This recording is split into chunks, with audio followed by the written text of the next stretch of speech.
Welcome to the next video in the Understanding Security series. This week we're looking at energy security. So once again, this is not a video that I recorded specifically for YouTube. This is a recording of a lecture that I gave live to an audience. So the quality isn't perfect, but hopefully, once again, some of you will find it useful. Okay, so this week we're on to energy security. So of course, quite closely linked in many respects with last week's topic, which of course was economic security, because energy supply is obviously the foundation of the economy, the foundation of any human society. Without energy, we can't achieve anything at all. And that's true of every human society throughout history, really. I mean, even kind of going back to prehistory, back to the earliest human societies. Of course, the first sources of energy was simply human muscle power, right back to the hunter-gatherer days. But right from kind of the dawn of agriculture and the beginning of what I call civilization, other sources of energy have started to be harnessed. Probably the earliest was animal muscle power in the form of oxen to start with, and later horses, used as draft animals, used to pull ploughs and so on. And then a little bit later came technology like the water wheel. And the water wheel is a very old technology, it's been around for thousands of years. Windmills also a little bit later on. And these were kind of really the main sources of mechanical energy up to the Industrial Revolution and even in the early phases of the Industrial Revolution. So as you're probably aware, you know, the first kind of factories in the sort of early phases of industrialisation in the 18th century were based on water power, based on water wheels. You might have gone to Harmley Mill in the first year. When we started the first year, which of course was originally a water-powered mill, later steam-powered. So yeah, as the Industrial Revolution went on, steam power became kind of the main source of energy. Steam engines, of course, powered primarily by coal, and coal became and remained the kind of main source of energy until the mid-20th century, really, and still remained an important source of energy even after that. And even today, in many parts of the world, coal is quite an important part of the energy mix. But increasingly, from the early 20th century, really, oil and a bit later natural gas started to become, you know, rival fuels. We're still talking fossil fuels, of course, and then nuclear power from maybe the middle of the 20th century. Hydropower has always been around. In fact, some of the earliest facilities for electricity generation were hydro-powered. Wind and solar, obviously more recent. So again, you know, quite a mix of different types of energy sources available to us. Each comes with advantages and disadvantages, of course. Economic development is completely dependent on harnessing sufficient quantities of energy. If you can't harness energy, then you cannot build any kind of industry, you cannot build cities, you cannot build anything really without sufficient energy. So it's the foundation of development.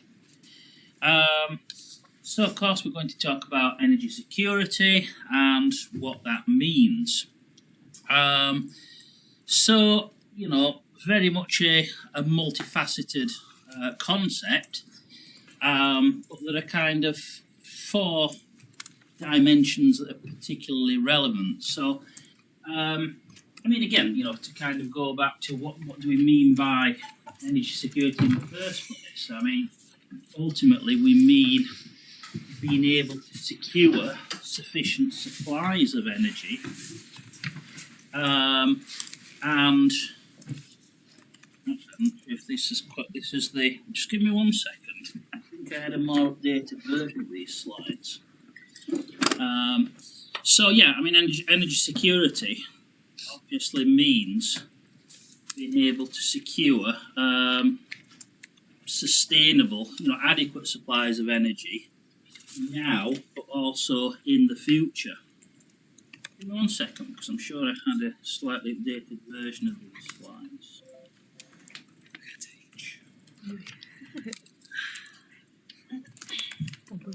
These are the kind of the previous version.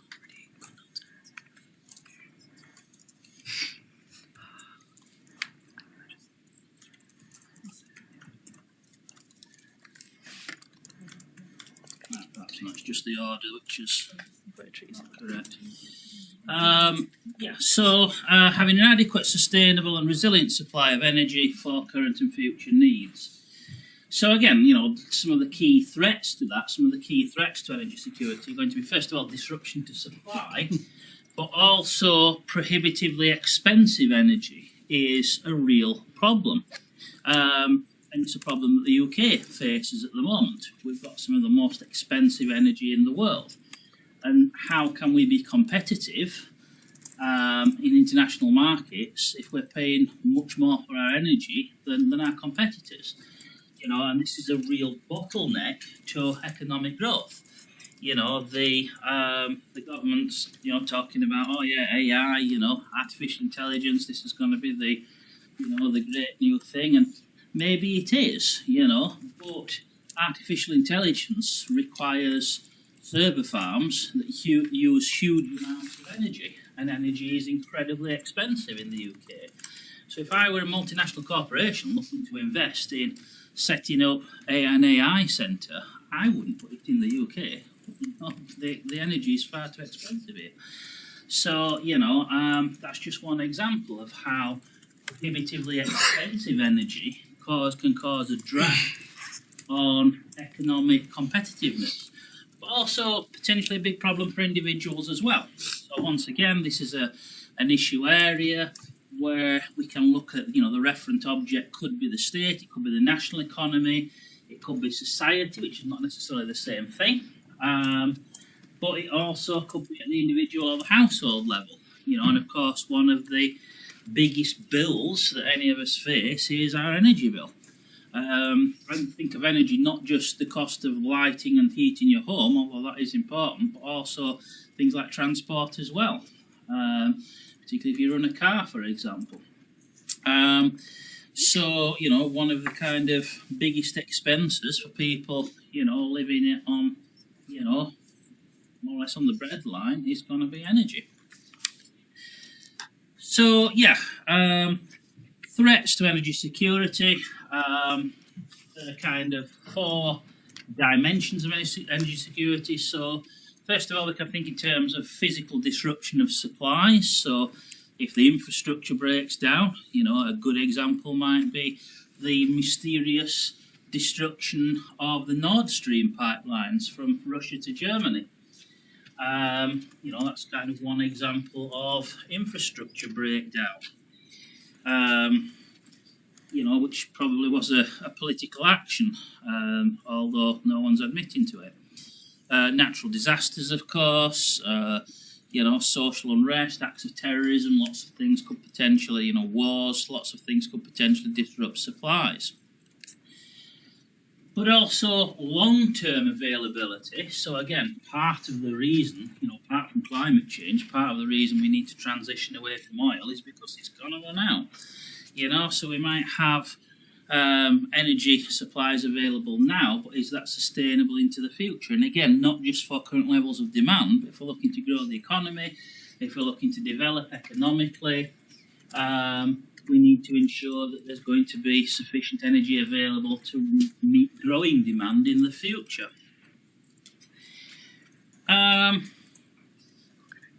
There's going to be events like price shocks, which again are very often going to be precipitated by political events, things like wars and so on. And we've also mentioned kind of collateral damage from, things like acts of terrorism and so on. So all of these are relevant in the current energy security environment. So taking all this into consideration, again, this is not sort of the only possible definition of energy security, but here's a useful one. The availability of usable energy supplies at the point of final consumption at economic price levels and in sufficient quantities and timeliness, so that, given due regard to encouraging energy efficiency, the economic and social development of a country is not materially constrained. So again, this is just one possible definition, but it does kind of capture the multi-dimensional nature of energy security. The International Energy Agency, which is an agency of the UN, defines energy security as the uninterrupted availability of energy sources at an affordable price. The World Economic Forum, in conjunction with Cambridge Energy Associates, defined energy security as an umbrella concept covering aspects related to energy, economic growth and political power. And again, it depends what lens we look at it through. Do we see it as a security issue, or do we see it as an economic issue? And as we saw last week, economics can be looked at through a security lens. So again, it depends how we frame this. Do we securitize it? Could you go back a slide? Sure. So I can catch up a bit. Thank you. Yeah, sure. So just saying about the... I'll put these up on my Beckett anyway, so you can get the definitions. If you have kind of time to write the definitions down, I'll put them up on my Beckett anyway. So yeah, that's the definition from the International Energy Agency: the uninterrupted availability of energy sources at an affordable price. So yeah, fossil fuels have been kind of the the mainstay of global energy supply since probably around 1800 or so, since steam power and coal became the main source of energy, and this remains true in the present day. Despite the increased use of alternative energy sources, this idea that we're going to just switch to renewables in the next 12 months, it's not going to happen. In fact, fossil fuels are likely to remain the mainstay of world energy supply for several decades to come yet.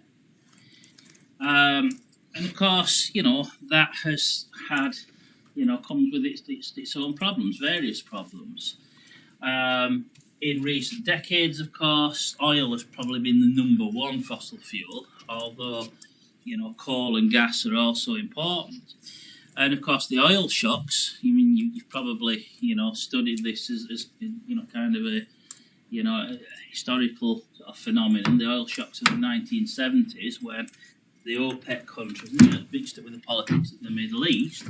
After 1973, when Israel was victorious in the Yom Kippur War, which was the fourth Arab-Israeli war, various Arab states saw Israel as effectively as an American client state, and decided to use the economic leverage that they have to severely restrict the oil supply. That was kind of one economic lever that they could pull, and that led to a massive oil shock, which had serious effects on the global economy. Diversification, and particularly kind of the post-Cold War period, and we see it in the UK, the shift from coal and oil to natural gas. So natural gas really, certainly in the UK, only kind of became a big part of our energy supply from the 1980s. Prior to that we were mostly dependent on coal for electricity generation. And the shift away from coal at the time was not about environmental concerns so much as political ones. Basically, gas supply was not under the control of the National Union of Mine Workers. So it was about the desire of the Thatcher government to smash the NUM, which was kind of the vanguard of the unions at that time, that was responsible for our switch away from coal and towards natural gas for energy supply at that time. Rise of nuclear, of course. I mean, nuclear again has been around since the 1950s. Nuclear has various advantages, but it also comes with a massive negative as well, which is the radioactive aspect, of course. If I mean, nuclear power plants, even if they don't go wrong and explode, produce radioactive waste which has to be disposed of. And the stuff remains dangerous for tens of thousands of years. So what do you do with it? And again, the solution has tended to be drill a very deep hole, stick it down there, and hope that none of the radiation escapes into the groundwater. But yeah, not an entirely satisfactory solution. And of course, we've had instances where nuclear power plants have gone boom as well and spread radioactive debris over a wide area. Fusion power would solve all of those problems if fusion could be made to work, because fusion would be more efficient, it would produce greater quantities of energy than fission, and it doesn't produce any radioactive byproducts either. Brilliant. But I think we're decades away from commercial fusion power generation. I think it will eventually be perfected, but it's not going to be anytime soon. More recently, of course, we've seen crises like the Russia-Ukraine war, continuing tensions in the Middle East, and so on. Also, COVID disrupted supply chains, so all of that has a knock-on effect on energy.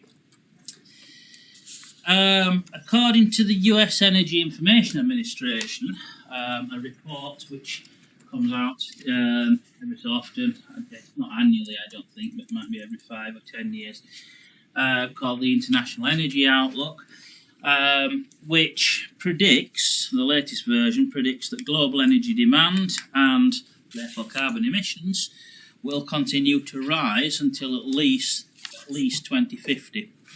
And oil will remain the largest energy source at least up until that time, and indeed will increase. Global energy demand is expected, and again, these figures are kind of educated guesses. I mean, 47%, in the next 30 years, that's an educated guess rather than a precise number.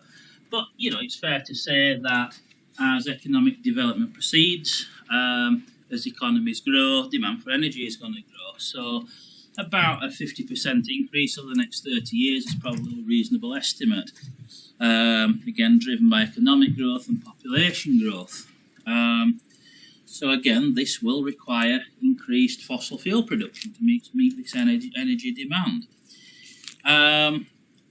So yeah, here's the forecast. Global oil usage to continue to grow, to at least 2050. Natural gas will also grow, and even coal, is likely to certainly not decrease and might even increase a bit. Because again, if you're a developing country, it's okay, the West say, you shouldn't use coal, that's bad for the environment. And say, well, we need to develop, and you guys use coal, and that's how you became rich, that's how you achieve your economic development. Now you're telling us that we can't use this resource that we're sitting on. Get lost, we're going to use it, and you can kind of understand their perspective. So the bottom line is that fossil fuel use is not going to decrease globally, it's going to increase globally. But yes, renewables are going to also increase quite rapidly and are expected to overtake both coal and natural gas by about 2040-ish. But yeah, it's going to be the latter part of this century, really, before we really start to get away from fossil fuels. That's the reality. And of course, the consequences. We know the consequences in terms of climate change. So again, these are projections of global CO2 emissions, which are going to continue to rise up to at least 2050. And again, it's going to be mostly from the developing world. The OECD countries, the wealthy countries, are probably going to see a modest reduction in carbon emissions, but the developing world is going to see an increase. And what's that going to do for global temperatures? Well, again, this stuff is, these projections are not entirely, it's not a definite in some respects. The phrase that the science is settled, well, the broad strokes may be settled, but the details are not. And it's trying to project, how big an impact it's going to have is not easy. But again, there's kind of the best case scenario and the worst case scenario. And what will actually happen is probably somewhere in between those two extremes. But we're looking at probably, by the end of the century, we're looking at, again, worst case scenario, maybe 5 degrees of, global temperature increase. That doesn't sound like a lot, but the effects of that on global rainfall patterns and ocean currents and so on will be absolutely huge. It will mean that large parts of Africa, for example, will turn to desert. And what's going to happen to the people living in that area? Well, they're going to have to leave and they're going to have to move somewhere else. Because they can't stay where they are. What is now fertile farmland is going to be barren desert, so they're going to have to go somewhere else. And of course, the knock-on effect of that is going to be huge population movements and all of the political consequences of that. So that's a worst-case scenario. But even the middling scenario is probably 2 to 3 degrees by the end of the century, and again, that is going to have very significant effects on global rainfall patterns and so on. Best case scenario is to keep it, to 1.5%. Even that is going to have an effect, but it's not going to be anywhere near as bad as 3 or 5%. But again, that assumes no increase in CO2 beginning in 2050. So if we reach peak kind of fossil fuel usage in 2050, then we might just have a chance of keeping it, limiting, climate change to the best case scenario. But failing that, it's probably going to be worse than that. So climate change, and again, climate security is a security topic in its own right. It's not one that we cover per se in this module because it's simply not enough time. It's obviously closely linked to this topic, to energy security. There are other risks as well. So again, rising oil demand could outstrip supply, and what will the political consequences of that be? Well, we've seen plenty of wars over oil in the past, and we're likely to see more of them. And of course, conflict could further disrupt supply. And what happens if, adequate supplies of oil can't be secured? What will be the impact of that on economic development? And think of the national and human security consequences of that. Again, how can we mitigate against that? Maybe we need to make more use of alternative energy supplies. But again, they all come with downsides. The only thing that might have a chance of replacing oil for me at the moment is nuclear. Wind power, has its place, but it's not. It's only kind of useful under certain conditions. It's great when the wind is blowing at the right speed. But when the wind doesn't blow, it's obviously no use. And also, if the wind is blowing too fast, you have to turn the generators off because they're damaged by high winds. So wind power only works some of the time. And when it works, it's great. But you need a backup for when it doesn't work. And if you're not going to use, there's also solar, but again, solar in the UK might be great in the height of summer, but at this time of year, when we're getting, maybe 6 to 8 hours of weak daylight, solar is producing very, very little. And obviously this is the time of year when we need it most. So you need some kind of backup, and if fossil fuels are not going to be a backup, then the only viable backup at the moment is nuclear, which comes with its own problems. Hydropower, under the right conditions, if you live in sort of a mountainous country, then hydro is great. But if you don't have the geography for it, then that's not necessarily viable.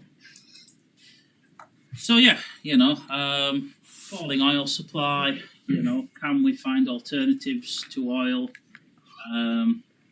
If we can't, what are the consequences for economic development? So again, steeply rising oil import demand in both developed, but more importantly, developing countries. Oil supply and demand, the margin is narrowing. Up until recently, OPEC has been able to more or less, throttle oil supply and thus control the price. But once demand reaches a certain point, then that is no longer going to be an option, because all of the oil that can be produced will be consumed, and that in itself is going to drive up prices. So yeah, components of energy security, we can think again in terms of supply security. Can we produce sufficient energy domestically versus dependence on imports? Do we have strategic reserves? So in other words, how much do we have stored? How much oil, for example, or gas do we have stored in case of supply disruption? How many days or weeks or months can we last without further imports? And in the UK, probably about 3 days. We're one of the worst countries in terms of having stored supplies. And also we have to think about the infrastructure as well, because again, infrastructure is potentially open to all kinds of threats, to a kind of hostile state, to terrorist action and so on. But also again, demand security, the market for energy. How do we ensure that is stable? How predictable is it? Can we manage that? And again, coming back to kind of infrastructure security, think of the cyber warfare side of that as well. So again, we can think of physical threats to infrastructure, sabotage and terrorism and national disasters and so on. But think about the possibilities of the grid getting hacked as well. So yeah, what does high energy security mean? Well, it means that you've got a robust supply which can't be easily cut off, and you can kind of manage supply and demand effectively. So if you look at countries like Sweden, Denmark and Finland, they have good supplies based partly on oil, partly on nuclear, partly on hydropower. So again, energy security means something different if you are an energy exporter, which is a good position to be in, than if you are an energy importer, which is not a good position to be in. We used to be a net energy exporter in the UK, but not anymore. We're now a net importer, which makes us more vulnerable, arguably, than we were in the past.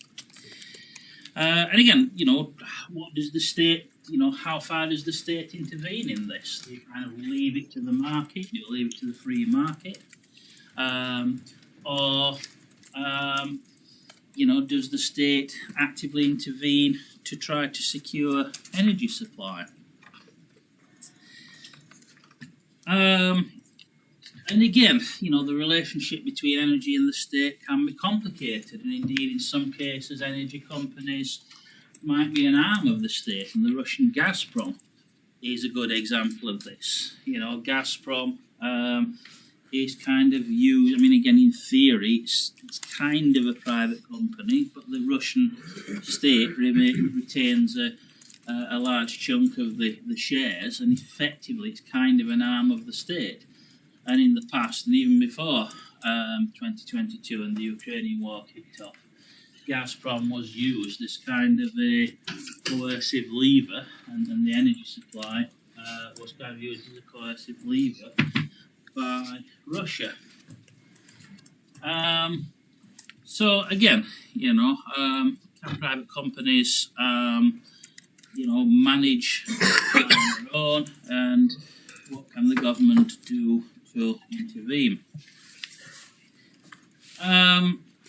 So yeah, the more reliant the world is on a few suppliers, the less energy security that we have kind of both globally and at the national level. And again, this is particularly the case for hydrocarbons.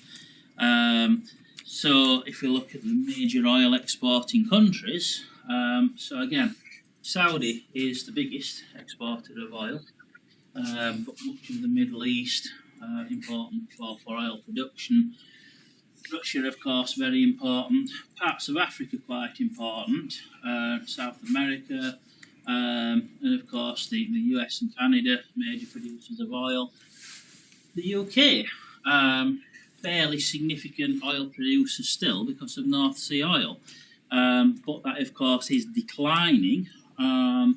And you know, again, the UK was one time a net exporter, but now is a net importer of petroleum products, and we have been since 2006, and we've been a net importer of energy overall since 2004. And that's getting worse, you know, we're needing to import more and more energy because we're not producing enough at home. So yeah, you know, when you've got a few countries who control the oil supply, then obviously this is an obvious tool of power. You know, this is stuff that a realist would recognise, the potential to weaponise the energy supply. And of course, you know, Russia has sought to do just that, you know, in order to kind of keep Europe in particular, Eastern Europe, dependent on Russian oil and gas. Of course, Europe has tried to, tried to break away from that. Again, the great transition to sustainable energy, again, it is kind of happening, and we saw from the graph that, you know, the energy output from renewables is expected to increase quite dramatically by 2050. But it's still only going to be a minority of total energy supply until at least that time. And again, there are limits on that as well, you know, so things like rare earth metals, again, as you're probably aware, the Chinese have cornered the supply of rare earth metals, without which, you know, it's not possible to build wind turbines, for example. So again, can you secure sufficient supplies of raw materials to kind of manufacture stuff like wind turbines? But again, it's not just about wind or solar or hydro, although these all have their place, but also think about nuclear, hydrogen as well. Some would argue that hydrogen is a low-carbon alternative, but there are issues with hydrogen, not least that it's difficult to store, and has a much lower energy density than petrol, for example. You know, governments have responded in various ways in terms of policy responses, so things like smart grids. There's a reason why they want everyone to have a smart meter, it's so that they can control demand much more. And, you know, I think in the future we will see our energy usage being throttled. That could be through incentives like, you know, cheaper electricity prices at off-peak times, for example. So people are encouraged to use their washing machine at night, not at peak time, for example. But if it comes to it, they could actually, you know, just throttle your supply, just give you a limited supply of energy, or maybe even turn whole parts of the country off for a while if it came to that. Strategic reserves, again, that's not something we've been very good at in the UK, unfortunately, but some countries are much better at it. But also, again, there's this kind of,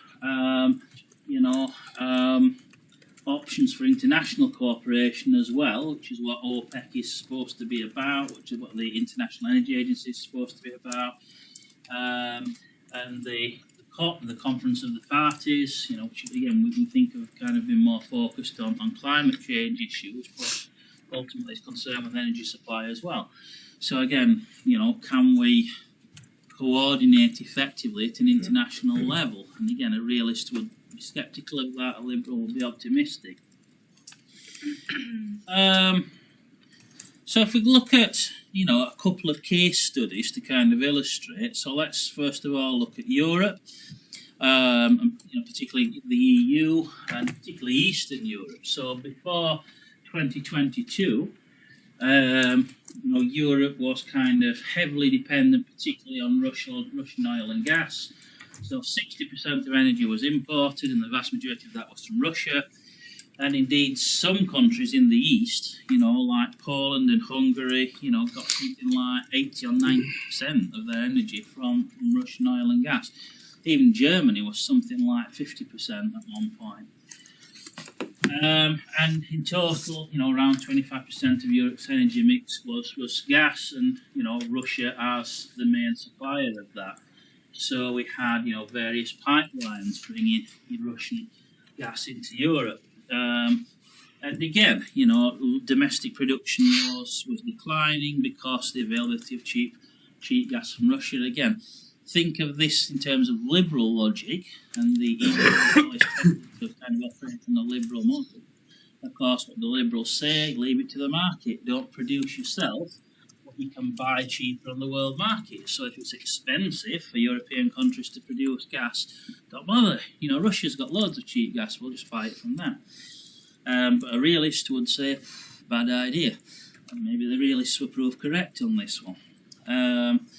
Because, of course, the shock came with the Russia-Ukraine war. Russia effectively didn't completely turn off the tap, but sharply reduced gas flows to Europe. The Nord Stream 1 and 2 pipelines mysteriously blew up, you know, in September 2022. European gas prices at one point increased to 10 times the previous level. And again, you didn't feel it so much in the UK, but in parts of Europe, you know, there was a real sort of crisis of energy supply. And even in the UK, of course, you know, our sort of prices went sky high because, you know, the effect on the global market. You know, if the total amount, even though the UK didn't use, you know, virtually no Russian gas, it nonetheless meant that the loss of Russian gas from the global market shoved prices up globally, and that affected us in the UK as well. And of course, this was part of the reason for the high inflation we experienced around that time, because the cost of energy goes up, the cost of everything goes up. You know, think about it. You know, everything requires energy to produce. So if the cost of energy goes up, then the cost of everything goes up. The cost of transport goes up, for example. So, you know, the goods you buy in the supermarket, inevitably are going to be more expensive. So this is what fueled inflation around that time. So what did Europe do about it? Well, again, you know, diversification of supply. So started importing more liquid natural gas from elsewhere. Coordinated sort of EU mechanism to negotiate better prices from elsewhere. Strategic gas storage facilities were set up, and also the use of price caps and subsidies to try to kind of cushion the price spikes. But also an acceleration of energy transition, which had various components, boosted use of renewables, you know, speeding up building permits for renewables, promoting energy efficiency, things like switching to heat pumps and so on. Revival of nuclear, so renewed interest in building new nuclear, but also there was a return to coal to some extent as well, you know. You know, again, that was kind of seen as a temporary necessary evil to kind of tide Europe over. And thanks to all of this, you know, Europe did avoid, you know, the worst of it in terms of blackouts and gas shortages, and particularly during the winter of 22-23. You know, could argue that, you know, this is a case of a successful, you know, shift away from dependency on Russian gas. So again, kind of come back to the idea of, you know, Kahane and Knight talked about interdependence. We talked about the idea of sensitivity and vulnerability. So you could argue that, yes, Europe was sensitive to Russia's actions in limiting the oil and gas supply, but ultimately was less vulnerable than might have been thought because it was able to find alternatives. But of course, you know, this came at quite high cost, and European industries lost further competitiveness, and they were already, you know, in many respects not competing very well compared with China and the East. but kind of added further costs, which further reduced the competitiveness of European industry. Energy became, for the first time, securitized. Again, the EU had not tended to look at energy as a security issue until this time. Now it does. And again, a realist would argue, well, you should have been doing that all along. But there's kind of a shift away from that liberal free market lens towards the more realist securitized lens in thinking about matters of energy security.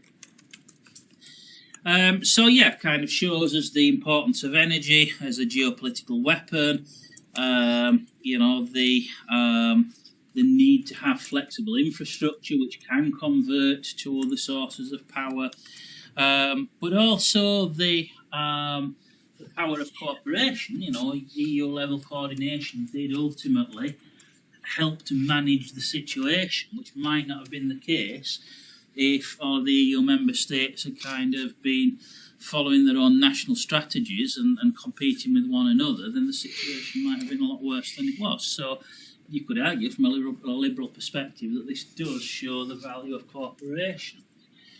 And again, it kind of accelerated the transition to renewables, but also highlighted vulnerabilities there as well. The other case study, which I think we've just about got time to cover, is Japan, and particularly after the Fukushima disaster. So, of course, Japan has never really had a lot of energy of its own.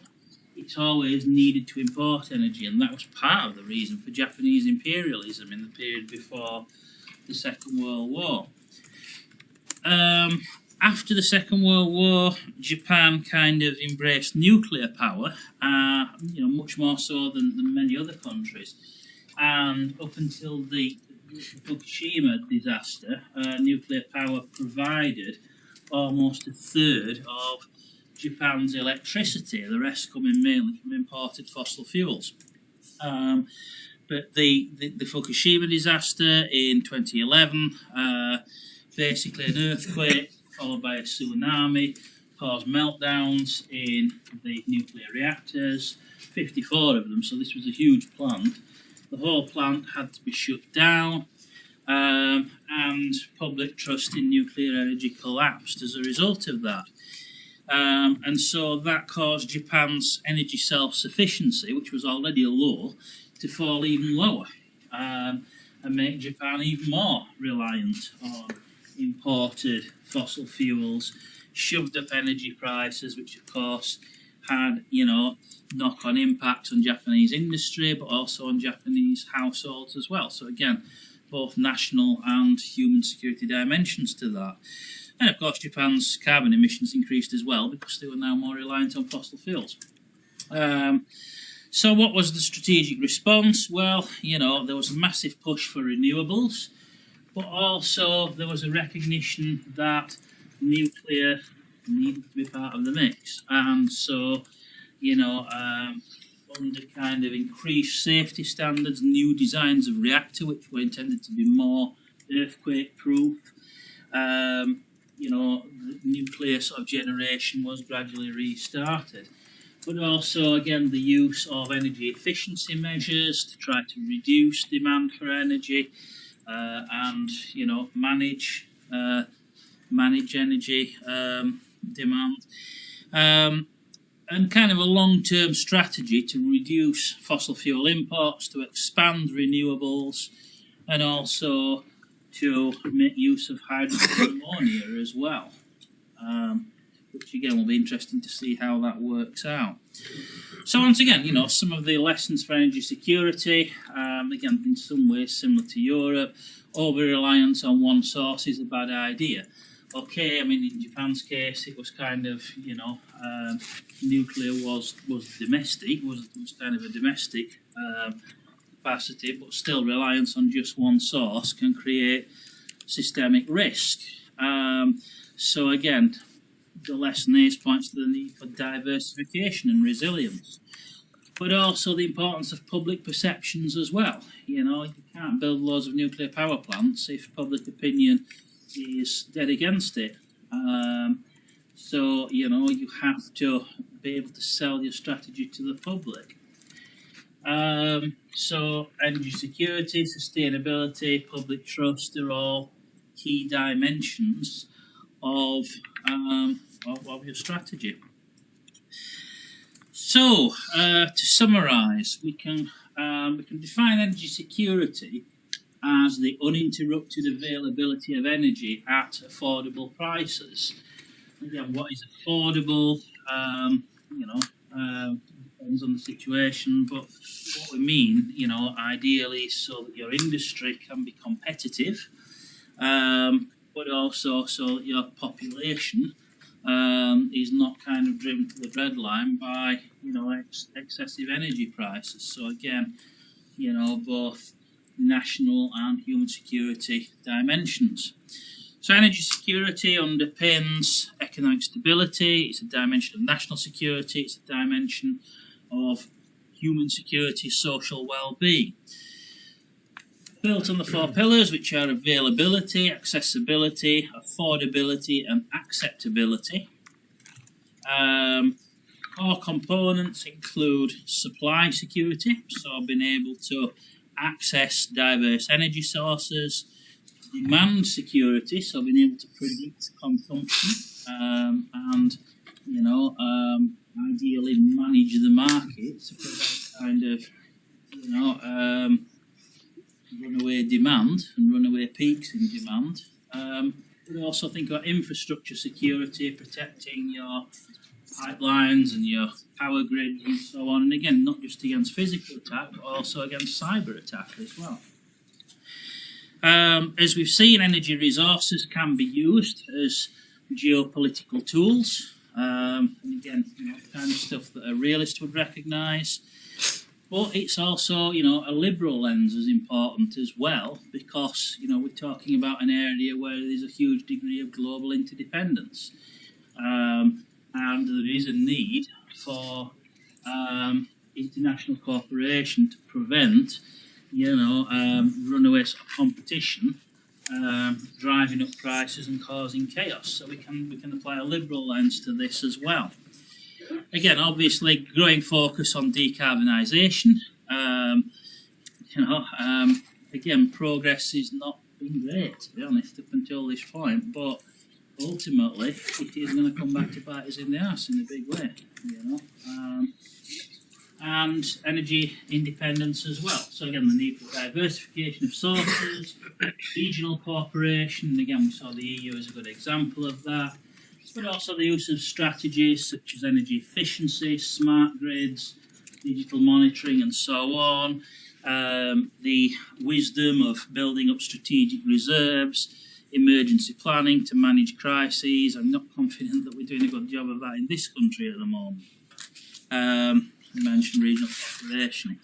But I think kind of the key takeaway lesson is that energy security lies in diversity. So don't rely on one single energy source. Have a diverse mix. Resilience, ensure that, you know, you can always ensure adequate energy supply, you know, given whatever circumstances are thrown at you. Sustainability, you know, we might have adequate supply now, but what about in 10 years, 20 years, 50 years? So again, dependence on any single fuel, any single source, any single supplier is the thing to avoid, I think. All right, so we're pretty much out of time. So as usual, any questions, save those for the seminar.